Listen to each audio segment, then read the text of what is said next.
Pope Leo is smiling very warmly at the employees who are gathered here today. Thank you very much, he says.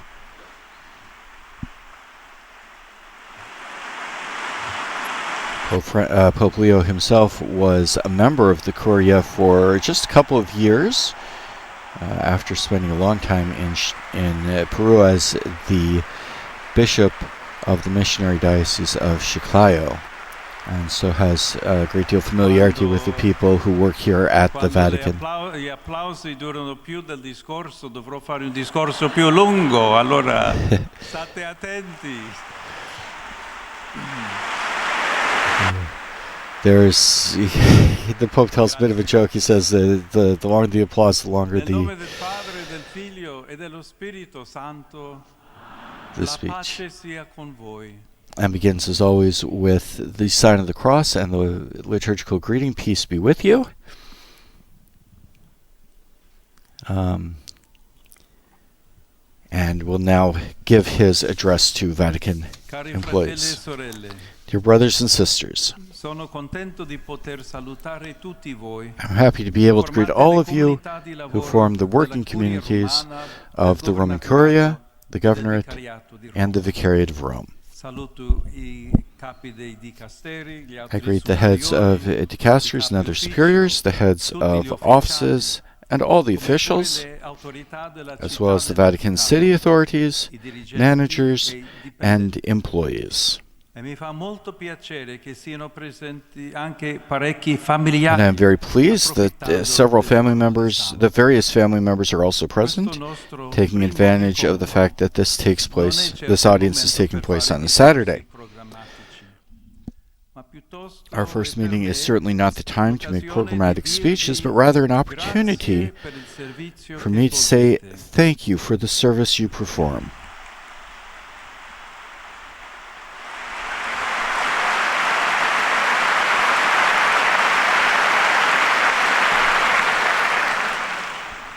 Questo servizio che io, per così dire, this service, which I, so to speak, have inherited from my predecessors, I thank you very, very much.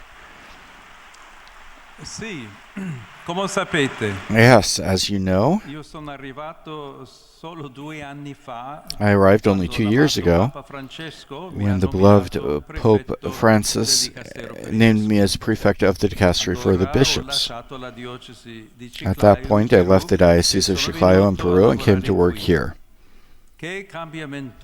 What a change. And now then, what can I say? Only what Simon Peter said to Jesus on Lake Tiberias. Lord, you know everything. You know that I love you.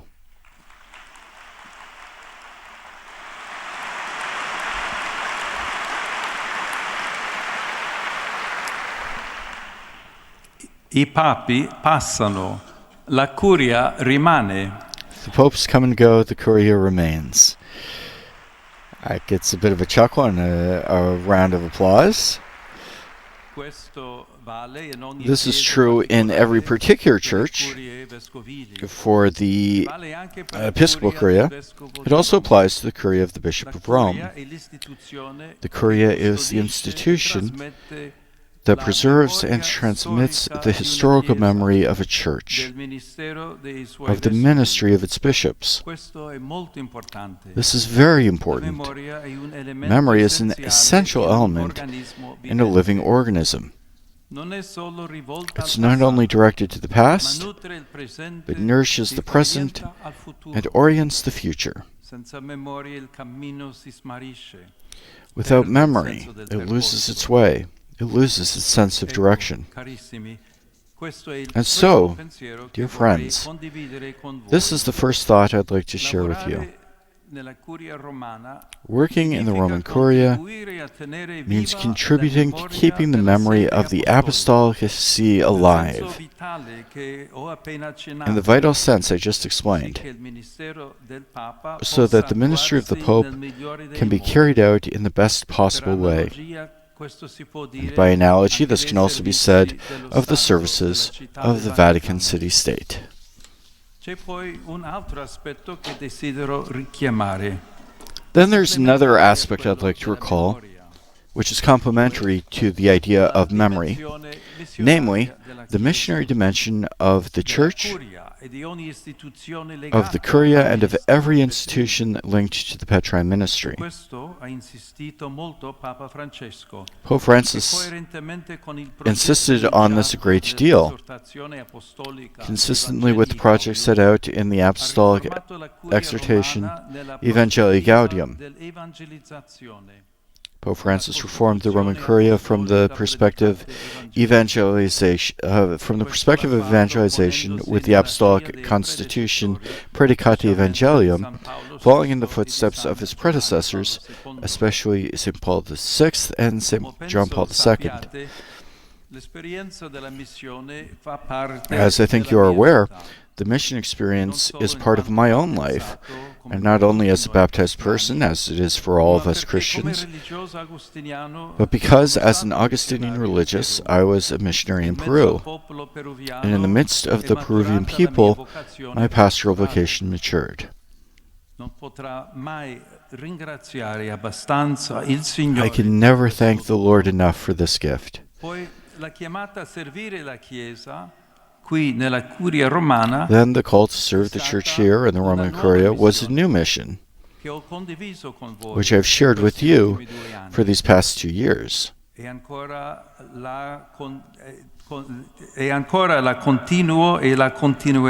I still continue that mission and will continue it as long as God wills in the service that has been entrusted to me.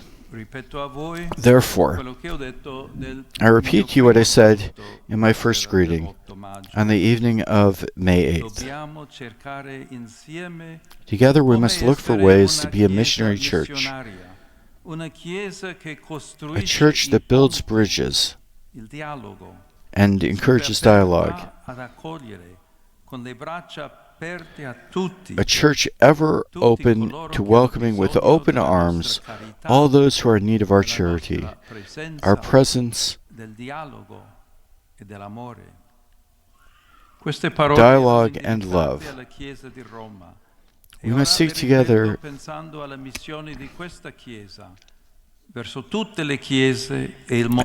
These words were addressed to the Church of Rome, and now I repeat them, considering the mission of this church towards all the churches and the whole world, to serve communion, unity, in charity and in truth. The Lord gave Peter and his successors this task, and all of you, in different ways, collaborate in this great work. Each one makes his contribution by carrying out his own daily work with commitment, but also with faith, because faith and prayer are like salt for food. They give it flavor.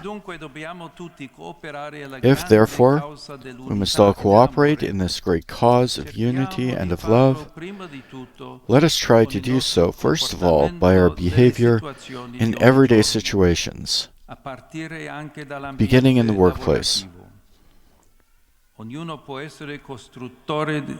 Everyone can be a builder of unity with their attitudes towards their colleagues, overcoming inevitable misunderstandings with patience and humility, putting themselves in the shoes of others, avoiding prejudices, and also with a good sense of humor, as Pope Francis has taught us. Dear brothers and sisters,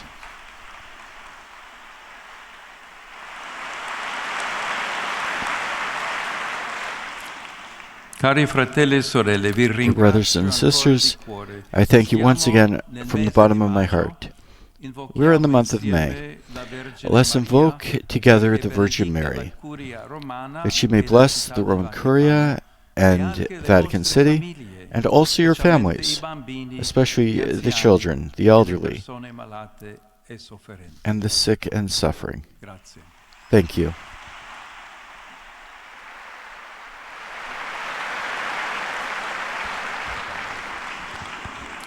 And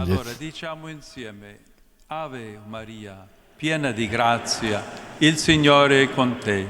Tu sei benedetta fra le donne e benedetto è il frutto del tuo seno, Gesù. Santa Maria, Madre di Dio, prega per noi peccatori, adesso e nell'ora della nostra morte. Amen. Dominus vobiscum. The Apostolic Blessing. Sit nomen Domini benedictum. Adiutorium nostrum in nomine Domini. Benedicat vos omnipotens Deus, Pater et Filius et Spiritus Sanctus. Amen. Grazie di nuovo, tanti auguri. Thank you again, and best wishes for everybody. So the Holy Father concludes his address to Vatican employees, including members of the Curia and Vatican City State and the Diocese or Vicariate of Rome, by leading them in the recitation of the Hail Mary for the month of May, encouraging them to pray together to the Blessed Virgin Mary, and afterwards extends his apostolic blessing again to all those present, to all of the officials and employees of the Curia, of Vatican City State, and of the Vicariate, and especially to their families, their children, the elderly, and those who are sick and suffering. And as usual, the audience concludes with the Holy Father having the opportunity to meet various people who are present for the audience. Those are, first of all, the various heads of dicasteries and other curial officials, bishops as well. And it is pretty routine for papal audiences to conclude with what's called the bacio mano, the kissing of the hand. But it basically means in Italian the opportunity for various people to greet the Holy Father.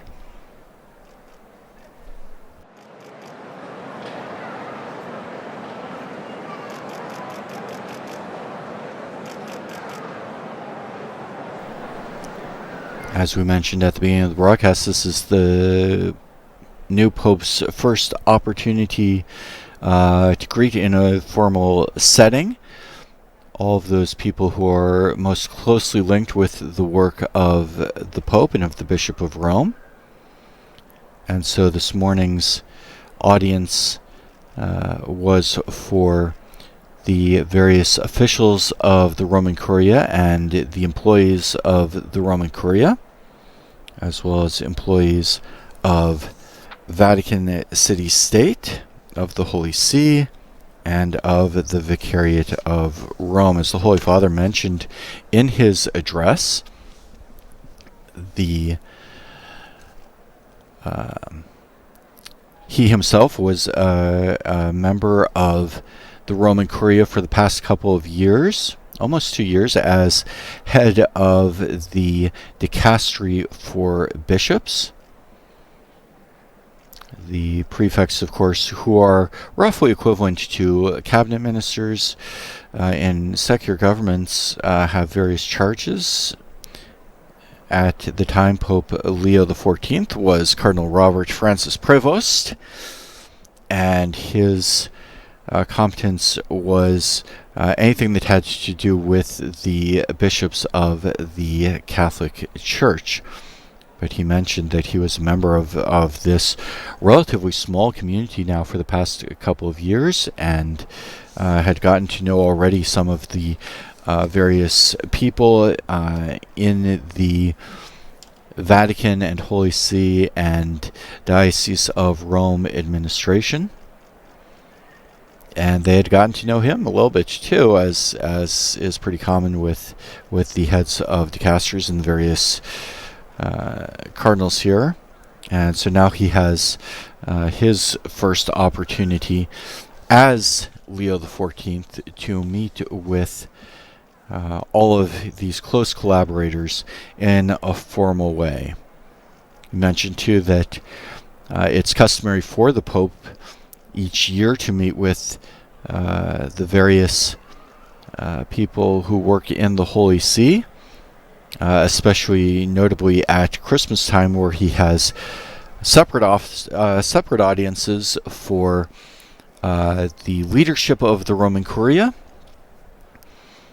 and on the same day for employees of the Vatican and the Holy See. And those audiences are always a high point of the year for Vatican employees. A reminder that there are a couple of events for the Holy Father in the next couple of days.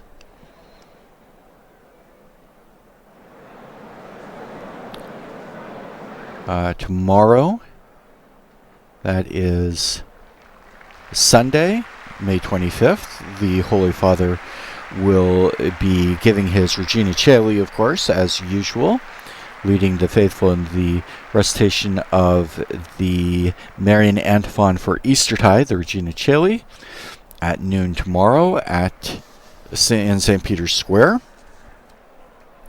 And then tomorrow afternoon, the Holy Father will be traveling to his cathedral, the Cathedral Archbasilica of St. John Lateran, where he will formally be installed as the Bishop of Rome. Of course, he's Bishop of Rome from the moment he accepts his election, but there are a number of formal ceremonies that take place at the beginning of each pontificate, including going to his cathedral church, again, St. John Lateran. And then tomorrow evening, he's also paying a visit to the Papal Basilica of St. Mary Major, and that will complete a series of formal visits to the major churches of Rome, the Papal Basilicas. The first in precedence is the Papal Archbasilica of St. John Lateran, the Mother Church of the city and of the world, as is proudly proclaimed on its facade, but also the Church of St. Mary Major, and the basilicas of St. Peter and of St. Paul's outside the walls, which he visited earlier this week. For those of you watching on television, you can see that the Holy Father, after the formal greetings with the bishops and cardinals and leadership of the various dicasteries of the Vicariate of Rome, of the Holy See, the Holy Father has gone down to the main section of the Paul VI Hall, where he is greeting employees and family members and spending quite a bit of time shaking hands, speaking with people, and making and blessing rosaries and other religious items. And as the Holy Father greets the participants in this morning's audience for curial officials and Vatican employees, our live broadcast is going to draw to a close. On behalf of Vatican Radio, I would like to thank our partners who help make these live broadcasts available throughout the world, especially EWTN TV, Catholic Faith Network in America, Shalom World Television Networks USA, Catholic TV, and Luminous Radio in India. For full coverage of this morning's audience, along with other Vatican and world news, we do invite you to visit our Vatican News website at www.vaticannews.va, as well as our Facebook, Instagram, Twitter, and YouTube accounts. And you'll also be able on those various social media platforms to join us again tomorrow for the Regina Caeli and for the visits to St. John Lateran and to St. Mary Major beginning tomorrow afternoon at 5 p.m. Rome time. Many thanks this morning to our producers and technicians here in the studio, and thanks to all of you for joining us today. My name is Christopher Wells. It's been a great pleasure and an honor to provide the English language translation of our Holy Father's remarks this morning. And we conclude with the Easter greeting. Christ is risen. Alleluia. Christus surrexit. Alleluia.